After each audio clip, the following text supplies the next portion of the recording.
Oui. Non. Votre attention, s'il vous plaît. Je viens d'échanger avec le responsable de la coordination de FNDC. Je lui ai transmis les préoccupations des Nations Unies sur les violences, les tueries, les violations des droits, la destruction des biens publics et privés en cours en République de Guinée. J'ai partagé avec eux les efforts du secrétaire général des Nations Unies pour le retour au calme, la paix et la sécurité en République de Guinée. J'étais moi-même porteur d'une lettre du secrétaire général des Nations Unies lors de ma dernière visite dans laquelle il a plaidé pour la libération des leaders du FNDC, les dialogues constructifs autour des élections, le renforcement des acquis démocratiques et l'apaisement du climat politique.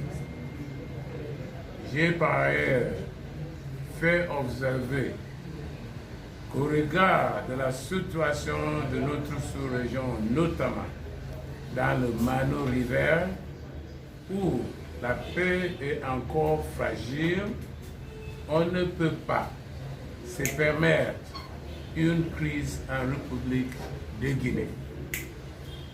J'ai rappelé que nous avons 5 autres élections majeures dans la sous-région, sans parler des terroristes qui veulent avoir un accès à la mer.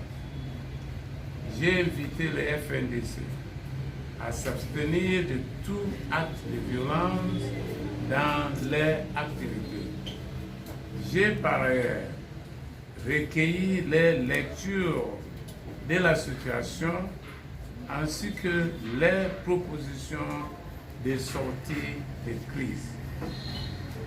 Les Guinéens doivent chercher rapidement les voies et moyens de sortir de cette crise et de se concentrer sur la recherche de consensus vers le développement partagé bien sûr, le renforcement de la démocratie, l'état de droit et le bien-être de tous.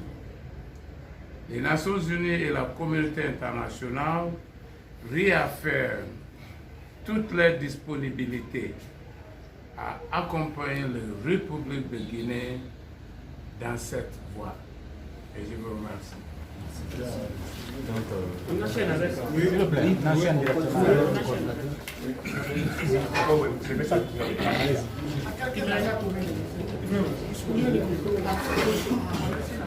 Ouais, c'est bon, on enchaîne. C'est bon. C'est bon. Restez un peu, quelques mois après.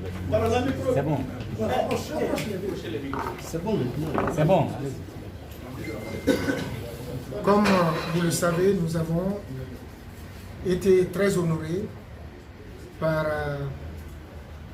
la présence dans nos locaux de la mission onusienne qui séjourne actuellement dans notre pays dans le cadre de la crise sociopolitique née de la volonté du président Alpha Condé de rester à la présidence à vie. Nous avons donc remercié l'ONU, le système des Nations Unies, mais toute la communauté internationale pour sa mobilisation en faveur de notre pays et nous les avons interpellés à remonter un peu plus dans la diplomatie pour envisager désormais des sanctions contre ceux qui veulent mettre en péril la sécurité et la stabilité en Guinée et dans la sous-région. Vous savez très bien, et chacun le sait, on l'a expliqué à son Excellence M. Mohamed Chambaz, la gravité de la situation et les tendances qu'elles sont en train de prendre aujourd'hui. Et nous avons donc remis en main propre un courrier à l'adresse du secrétaire général, en nous excusant bien sûr parce que ce n'est pas la voie normale, mais c'est pour dire combien le peuple de Guinée est soucié aujourd'hui de la dictature qui est en train de s'installer et des conséquences possibles de cette situation pour notre pays et pour la sous-région. Nous allons d'ailleurs faire suivre la lettre là par un extrait de vidéo de certains propos, certains actes de violence, certains actes d'atteinte aux droits de l'homme, pour que la lettre puisse être encore une fois soutenue par des éléments tangibles avec des acteurs connus ici qui ne surfent aujourd'hui que sur la psychose pour que le peuple fléchisse. Mais on l'a rassuré de notre engagement pacifique, de notre volonté à faire en sorte qu'aucune violence ne vienne de la du FNDC ou des populations. D'ailleurs, pouvait-il en être autrement? Nous n'avons ni armes, ni munitions, on n'a absolument rien. Nous n'avons que notre mobilisation et la volonté de voir la démocratie se renforcer dans notre pays. Et on les a exhortés aux sanctions, aussi bien contre l'État que contre les promoteurs de ce projet-là, pour faire en sorte qu'on puisse fléchir la position du président de la République et favoriser vraiment l'ancrage de la démocratie dans notre pays, parce que c'est ce qui peut être le socle de la stabilité et de la sécurité dans la sous-région. Et on les a remerciés, on leur a dit qu'on est à leur disposition à tout moment. En tout cas, nous sommes ouverts, nous sommes pour la paix, et c'est la paix que nous cultivons, malgré toutes les violences dont nous sommes victimes. Et on leur a fait savoir cela. Voilà ce qu'on s'est dit. Encore une fois, merci.